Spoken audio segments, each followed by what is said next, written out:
You have to start putting the Bible together. It's telling one big story.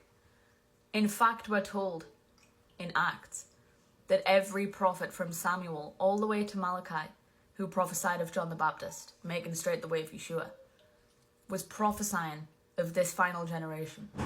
How do we know this? Well, in 2 Peter 3, Peter says, don't be ignorant of this prophecy in Hosea 6, and then he proceeds to quote it. And it says, a day with the Lord is 1,000 years, and 1,000 years is one day. So then he expects you to go back to Hosea 6 and read what it's saying. Hosea tells you that a day with the Lord is 1,000 years, and 1,000 years is one day. Yeshua will tarry for 2 days. That's 2,000 years. So Peter's saying, don't be ignorant of this, brethren. Don't be ignorant that the Messiah will tarry for 2,000 years after his ascension.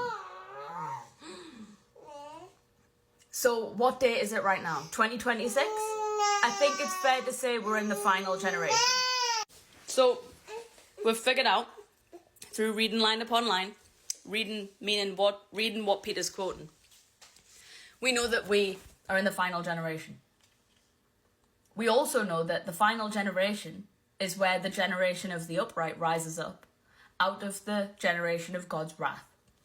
The wrath of God we know is great tribulation. And we know that there's a group of people who aren't appointed to that wrath. They escape the wrath to come. They're delivered from evil. This is the John 17 group that Yeshua prays for. They're going to be sanctifying Jehovah's name. They're going to be keeping his word, doing his will, which means that they rebuke sin. If you learn what the royal law is. So there's a group of people that aren't appointed to the wrath of God, okay.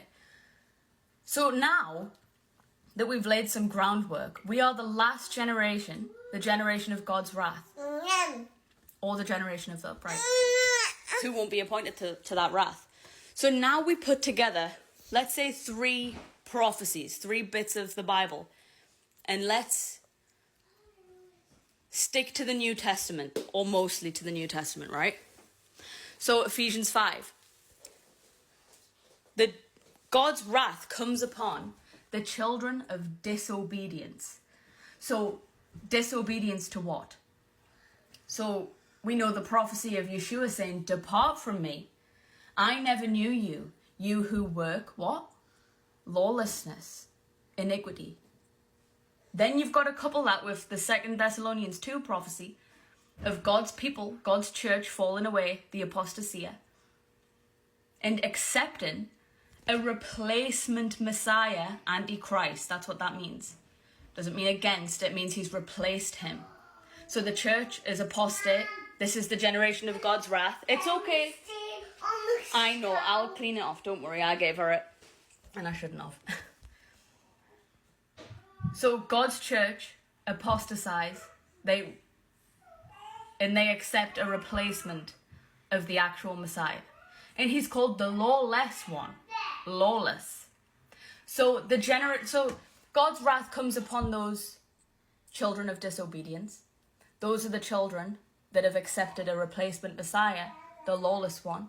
But Yeshua the Messiah says, depart from me, you who work lawlessness. So what law is this talking about?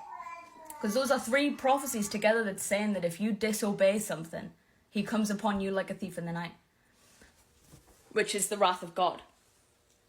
So then you want to look at Acts 3. We'll stay in the New Testament. The apostles are quoting Deuteronomy 18. And they're telling you, go and learn what Moses wrote of Yeshua.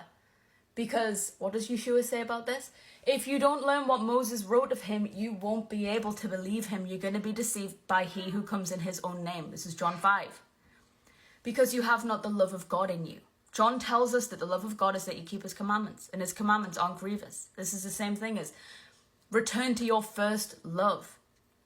Your first love is the love of God. It's the Holy Covenant that was made specifically at Horeb. So Acts 3 quotes Deuteronomy 18. So you're supposed to go and read Deuteronomy 18. That's what a good servant does. Someone who has a heart after God. You're going to go and seek these things out. When you get to Deuteronomy 18, you're going to see this word Horeb. And it says that this coming Messiah is going to teach everything that Israel desired at Horeb. There was a law given at Horeb. Not the added law that was added after the fact. That was the schoolmaster, the law of sin and death. This Lord Horeb. That is what you need to obey. That's what you need to search out. So you need to read Deuteronomy 4-9 and then go to Malachi 4, and then you just get more evidence that the prophecy of John the Baptist, who comes in the spirit of Elijah, was making straight the way of Yeshua by teaching the Lord Horeb. And then it tells you that John the Baptist is going to turn the hearts of the fathers to the children and the children to the fathers. Lest I smite the earth with a curse. That's the wrath of God. That's great tribulation. Fathers, provoke not your children to the wrath of God. Teach them the holy covenant given at Horeb. This is how you read the Bible.